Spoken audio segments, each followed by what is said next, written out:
Morning friends, எல்லாருக்கும் வணக்கம். 2 நாளாக ஊருக்கு போயிருந்தேங்க ஃப்ரெண்ட்ஸ். அதனால தான் வீடியோ போட முடியல. பாப்பா மாசமாக இருக்காங்க, 2வது குழந்தை. அப்புறம் அவங்க குலதெய்வ கோயிலுக்கு போகணுன்னாங்க. திருநெல்வேலிக்கு பக்கத்தில் ஒரு சிவன் கோவில், அங்கே போனதுனால பாப்பா போகும்போதே மதுரை எங்கேயுமே கேமரா அலோடு இல்லைங்க, செல் அலோடு இல்லை எந்த கோவில்லையுமே. அதனால தான் என்னால் எடுத்து போட முடியல. பாப்பா போகும்போதே அப்புறம் மதுரை மீனாட்சி அம்மனை பார்த்துட்டு அப்புறம் அன்றைக்கி போய் நைட் தங்கிட்டு காலையில் எழுந்திரிச்சு திருச்செந்தூர் முருகர் கோயிலை பார்த்துட்டு 1.5 மணி நேரம் 2 மணி நேரம் சீக்கிரம் சாமி தரிசனம் பார்த்துட்டோம் காலையிலேயே. அப்புறம்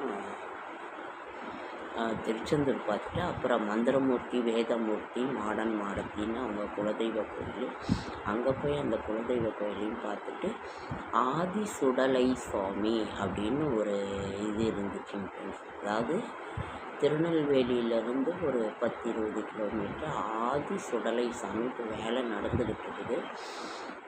அங்கே போய் அந்த சுவாமியை மட்டும் பார்த்துட்டு அப்புறம் நெல்லையப்பர் காந்திமதி அம்மன் அந்த சுவாமியை தரிசனம் பண்ணிவிட்டு நேற்று நைட்டு 8 மணிக்கு தான் ஃப்ரெண்ட்ஸ் வீட்டுக்கு 8-9 மணி ஆகிடுச்சி. அதனால தான் என்னால் வீடியோ போட முடியல. எங்கேயுமே கேமரா அலௌடு இல்லை, செல்லும் அலௌடு இல்லை, எதையுமே எடுக்க முடியல ஃப்ரெண்ட்ஸ். அப்புறம் வச்சுட்டோன்னா மறுபடியும் எடுக்க முடியறதில்லை. அதனால தான் சாமியை மட்டும் நம்ம தரிசனம் பண்ணினா போதும் அப்படிங்கிற ஒரு இதில் நாங்கள் இருந்து சாமியை பார்த்துட்டு வந்துட்டோம் ஃப்ரெண்ட்ஸ். அதனால தான் வீடியோ போட முடியல. ஆனாலும் ஏதோ ஒரு ஷார்ட்ஸாவது கொடுக்கணுங்கிறதுக்காக நான் கொடுத்துட்டு தான் இருந்தேன். அவ்வளோ ஒரு நல்லா இருந்துச்சு. என்ன எனக்கு ரொம்ப கஷ்டமாக இருந்தது, பாப்பா மாசமாக இருக்கா, இவ்வளோ லாங் எப்படி போகிறதுன்னு. சரி பாப்பா ரொம்ப வாந்தி எடுத்துட்டாங்க பண்ணி. அப்புறம் அவளை எப்படி கஷ்டமாக இருந்தது. ஆனாலும் சரி சாமியை பார்க்கணுன்னு ஆசைப்பட்டாலே என்னத்துக்கோசரம்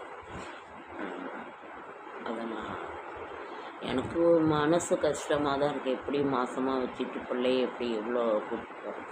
ஆனாலும் அவள் போகணும்னு ஆசைப்பட்டாங்க. போயிட்டு வந்துட்டோம் ஃப்ரெண்ட்ஸ். இன்னைக்கு காலைல தான் அப்புறம் சரி எடுத்து வீடியோ போடலாம் அப்படின்னு சொல்லிட்டு இது பண்ணேங்க ஃப்ரெண்ட்ஸ். இப்போ இன்றைக்கி என்னென்னா ஞாயிற்றுக்கிழமை ஜூலை 3.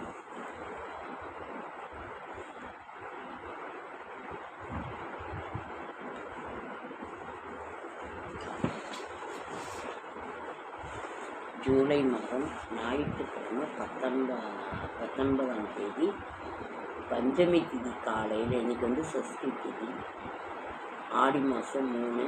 இது தட்சிணாயன புண்ணிய காலம். இது ஆடியிலேருந்து பஞ்சமி திதி வாராகி தாயாருக்குரிய அந்த ஒரு நாள் அமிர்த யோகம், சித்த யோகம். நாளை பஞ்சமி திதி இன்னைக்கு காலைல 8 வரைக்கும் இருக்குது. அதற்கு பிறகு சஷ்டி திதி வந்துடுது. இன்றைக்கே சஷ்டி திதி 8:45 8:50, அதாவது 9 மணிலேருந்து நாளைக்கு காலையில் 8:20 வரைக்கும் சஷ்டி திதி இருக்குது. முருகப்பெருமானுக்குரிய அந்த ஒரு திதி. ஹஸ்த நட்சத்திரம் நாளை விசேஷங்கள். முருகப்பெருமானுக்குரிய அந்த ஒரு நாள். அப்புறம் நம்ம இன்றைக்கி ஞாயிற்றுக்கிழமைங்கிறது தான் சூரிய பகவானுக்குரிய அந்த ஒரு நாள் இருக்குது. சஷ்டி திதி வந்துருக்குது. ரொம்ப ரொம்ப நல்லது. சரி, இந்த ஆன்மீக மலர்கள் நம்ம என்ன பார்க்கலாம் இதுதான் ஃப்ரெண்ட்ஸ். அப்புறம் கடல்லலாம் ரொம்ப நேரம் நிற்க முடியல. பாப்பா மாசமாக இருக்கிறதுனால நம்ம இது பண்ண முடியாமல் எல்லாம் நல்லபடியாக தரிசனம் பண்ணி இது பண்ணிவிட்டோம். பாப்பா கொஞ்சம் ரொம்ப டயர்டாகிட்டா. எல்லாருக்குமே கொஞ்சம் டயர்டாகிருந்தாங்க. இருந்தாலும் பயங்கர வெயிலும் திருநெல்வேலி இங்கெல்லாம் கொஞ்சம் கம்மியாக இருக்குது. அங்கே இதாக இருக்குது. காமன் ரதி திருமணம், தெய்வ திருமணம் 28. படைப்புத் தொழிலை விரிவுபடுத்த விரும்பினார் பிரம்மா. அவரின் சிந்தனையின் வெளிப்பாடாக மனதிலிருந்து அழகும் இளமையும் கொண்ட ஒருவன் தோன்றினான். பிரம்மனை வணங்கிய அவன் தனக்கான பணியை சொல்லும்படி வேண்டினான். அவனுக்கு காமன் என பெயரிட்ட பிரம்மன் கரும்புவில் மலர்கனியை கொடுத்து, இந்த அம்மை எவன் செலுத்தினாலும் அன்பும் காமமும் தோன்றும் என்றார். அதனை கேட்ட காமன் சோதனை முடிக்க பிரம்மாவின் மீதே செலுத்தினான். அம்பால் தாக்கப்பட்ட பிரம்மாவின் மனதில் அன்பும் காமமும் தோன்றியது. அவர் அங்கிருந்த பெண்ணான சந்தியாவை விரும்பினார். தன்னுடைய மாற்றத்தை உணர்ந்த பிரம்மா சிறிது நேரத்தில் சுயநினைவை பெற்றார். காமனின் செயலால் அவமானம் அடைந்த பிரம்மா எதிர்காலத்தில் காமன் எரித்து சாம்பலாகுவான் என்று சபித்தார். அதனை கேட்டதும் அம்பை சோதனை செய்யவே தங்கள் மேலே செலுத்தினேன், மன்னியுங்கள் என்றார். காமன் வேண்டினான். மனமிறங்கிய பிரம்மன் சிவபெருமான் கோபத்தால் காமன் எரிந்து சாம்பலானதும் காமனின் மனைவி வேண்டுதலால் மறுபிறப்பு கிடைக்கும் என்று அவனுக்கான சாப விமோசனம் சொன்னார். இந்த நிலையில் அங்கிருந்து சந்தியா மீது ஆசையை கொண்ட பிரஜாபதிகளில் ஒருவனாக தட்சனின் உடலிலிருந்து வெளியேறிய வியர்வை துளிகளால் கீழே விழுந்தன. அந்த வியர்வை துளிகளிலிருந்து ஒரு அழகிய பெண் தோன்றினாள்.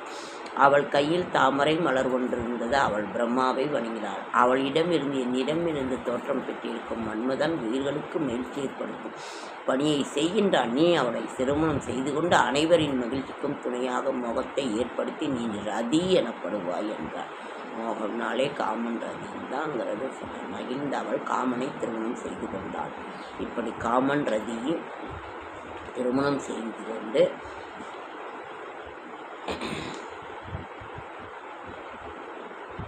மன்மதன் என்ற பெயரும் ஏற்பட்டது காமனுக்கு. மன்மதன் ரதி, அதனால தான் அதை சொல்லுவாங்க.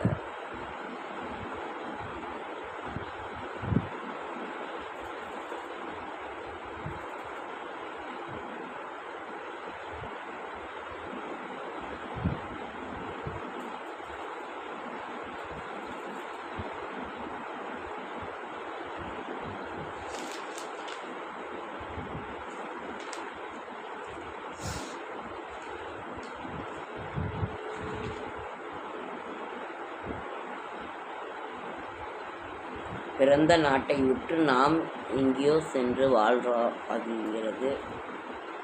நன்றி சொல்கிறேன். நீங்களும் சாதிக்கலாம். ரசனையுடன் செய். வயிறார உண்டாலும் பட்டினி கிடந்தாலும் அமைதி இழக்காதீர்கள் என்றார் ஒரு மகான்.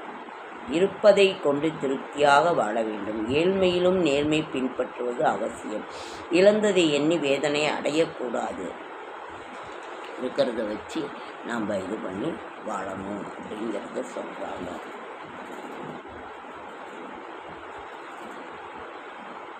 கடலுக்குள் கந்தன், கருணைக்கடலே கந்தன். சாஸ்தா இன்னைக்கு சஷ்டிங்கிறதுனால முருகப்பெருமானுக்குரிய ஒரு இது. இப்படியும் வேண்டலாம். குப்பை நம்பவில்லை.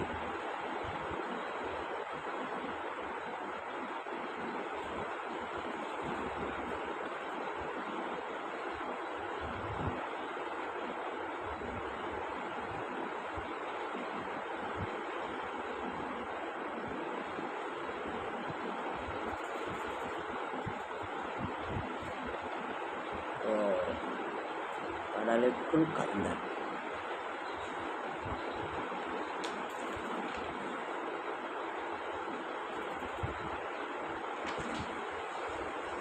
முருகப்பெருமானோட ஒரு இது என்ன சொல்லி மாள்றது. முருகப்பெருமானை பற்றி சூரசம்ஹாரம் நிகழ்த்தி சிவபூஜை செய்த இடம் திருச்செந்தூர்.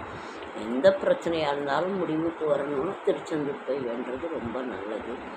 கடலுக்குள்ளே தூக்கி டச்சுக்காரர்கள் போட்டுட்டாங்க 17ஆம் நூற்றாண்டில். அப்புறம் ஒரு 5 ஆண்டு சிலை இல்லாமல் இருந்தது. மறுபடியும் அவர் ஒரு பணியாளரை கொண்டு இன்னொரு சிலை செய்ய முற்படும் போது கனவில் தோன்றி முருகப்பெருமான் சிலை கடலுக்குள் இருக்கிறது என்று சொன்னார்கள்.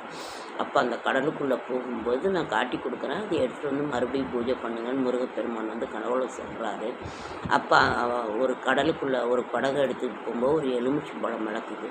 அப்போ அந்த இடத்துக்குள்ளே போய் அவங்க எடுக்கும்போது அந்த சிலை கிடைக்குது. மறுபடியும் உற்சவருக்கு அந்த சிலை வைத்து பூஜை நடக்க தொடங்கியது. இதுதான் வரலாறு இது வந்து 17ஆம் நூற்றாண்டிலேயே அந்த தூக்கி போட்டாங்க. 5 வருஷம் கழித்து எடுத்து மறுபடியும் பூஜை. இதுதான் வரலாறு என்று ஒரு புக்கில் போட்டிருக்கு. நம்ம எல்லாமே ஒரு இதுதான். சோரனை சம்ஹாரம் செய்த இடம், சூரசம்ஹாரம் நடக்கின்ற இடம். அவ்வளோ கூட்டம், கடல் ரொம்ப அழகாக இருந்தது, மனசுக்கு பிடிச்சது. ஓகேங்க ஃப்ரெண்ட்ஸ், உங்களும் நேரம் கிடைக்கும்போது திருச்செந்தூர் போய் முருகப்பெருமானை தரிசனம் பண்ணிட்டு வாங்க. ஓகேங்க ஃப்ரெண்ட்ஸ், லைக் பண்ணுங்கள், ஷேர் பண்ணுங்கள், கமெண்ட் பண்ணுங்கள், சப்ஸ்கிரைப் பண்ணுங்கள். என்னால் முடிந்த ஆன்மீகத்தை என்னோடய ஷார்ட்ஸ் வீடியோ பார்க்குற அனைவருக்கும் நன்றி நன்றி நன்றி.